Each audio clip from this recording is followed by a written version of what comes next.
কত কষ্ট করে তুমি করলা সাধের বাড়ি,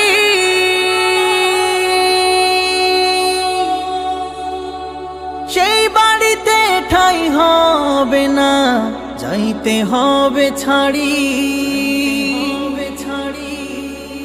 কত কষ্ট করে তুমি করলা সাধের বাড়ি,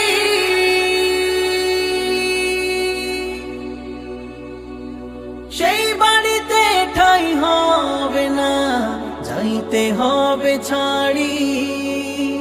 মোহ মায়ার টানে তুমি রবের বিধান ভুইল না, মোহ মায়ার টানে তুমি রবের বিধান ভুইল না। যাদের জন্য করলা কামাই, মরলে তারা চিনবে না।